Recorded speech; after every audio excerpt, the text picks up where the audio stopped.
জয় নিতাই, গৌর হরি বল।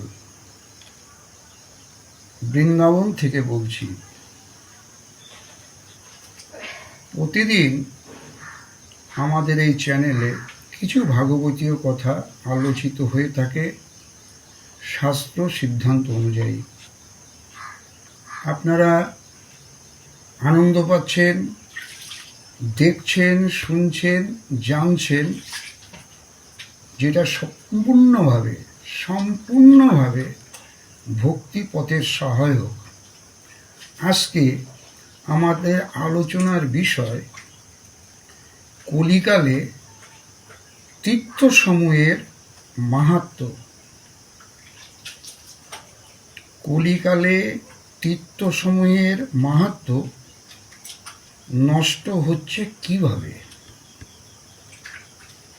তাহলে তীর্থসমূহের মাহাত্ম্য নষ্ট হচ্ছে কলিকালে কিভাবে? আমরা শাস্ত্র থেকে জেনে নিই। সাধারণভাবে আমরা মন গড়া কোনো কথা বলি না। পুরোপুরি শাস্ত্রের সিদ্ধান্ত, কোন অধ্যায়, কোন পরিচ্ছেদ, কোন শ্লোক, কোন স্কন্ধ ইত্যাদি উল্লেখ করেই আলোচিত হয়ে থাকে। জয় নিতাই। আজকে আমরা শুনব কলিকালে তীর্থসমূহের মাহাত্ম্য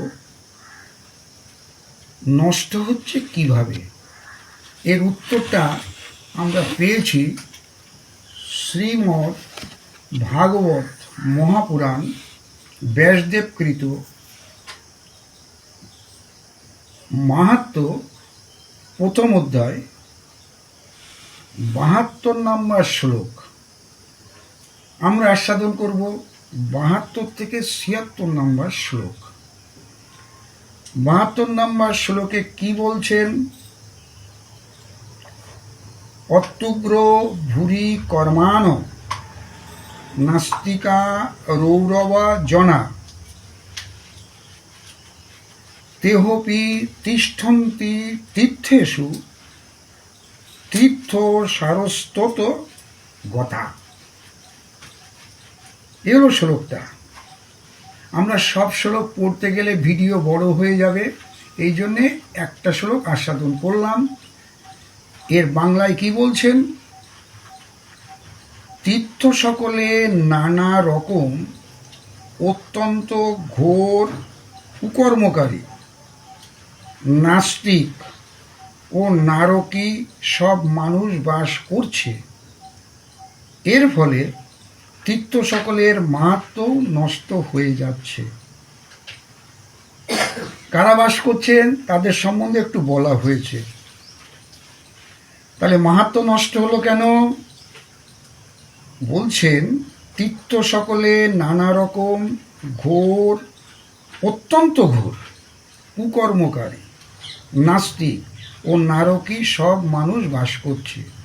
এর ফলে তীর্থ সকলের মাহাত্ম্য নষ্ট হয়ে যাচ্ছে। ৭৩ নম্বর শ্লোকে কি বলছেন? যাদের চিত্ত নিরন্তর কাম, ক্রোধ, অতিশয় লোভ এবং বিষয় তৃষ্ণায় তাপিত হচ্ছে, তারাও তপস্যার ভান করছে। এর ফলে তপস্যারও সারভাগ নষ্ট হয়ে গেছে। মনকে বশীভূত না করে লোভ, দম্ভ ও পাষণ্ড আচারের আশ্রয় নেওয়ায় এবং শাস্ত্রের অধ্যয়ন না করার ফলে ধ্যান যোগের ফল শেষ হয়ে গেছে। পণ্ডিত বিদ্বানদের আজ এমন দশা যে তারা নিজেদের স্ত্রীদের সাথে মহিষের মতো রতিক্রিয়া করছে। সন্তান উৎপাদনেই তারা দক্ষ, মুক্তির সাধনে তারা সর্বতোভাবে অযোগ্য হয়ে উঠছে। তাহলে বুঝতেই পারছেন কেন ধামসমূহ, তীর্থসমূহ তার সারভাগ, তার যে মাহাত্ম্য নষ্ট হয়ে যাচ্ছে কিভাবে। এবং 76 নম্বর শ্লোকে আরও একটা সিদ্ধান্তমূলক কথা বললেন। সম্প্রদায়গতভাবে প্রাপ্ত বৈষ্ণবের লক্ষণও কোথাও দেখা যায় না। চিন্তা করুন অবস্থাটা। ভাগবতে উল্লেখ করা হচ্ছে যে বৈষ্ণবের লক্ষণযুক্ত কোনো মানুষও পাওয়া যাচ্ছে না। ভক্ত, বৈষ্ণব, সাধু একথা বলছেন ভাগবত। এইভাবে সর্বত্রই সব কিছুর সারভার লুপ্ত হয়ে গেছে। তাহলে আমাদের যে আলোচনার বিষয় ছিল তীর্থসমূহের যে মাহাত্ম্য, তা কেন নষ্ট হয়ে যাচ্ছে কলিযুগে। ভিডিওটি যদি ভালো লাগে আপনারা লাইক, শেয়ার, কমেন্টস করতে পারেন এবং এ বিষয়ে কিছু বক্তব্য থাকলে তাও জানাতে পারেন।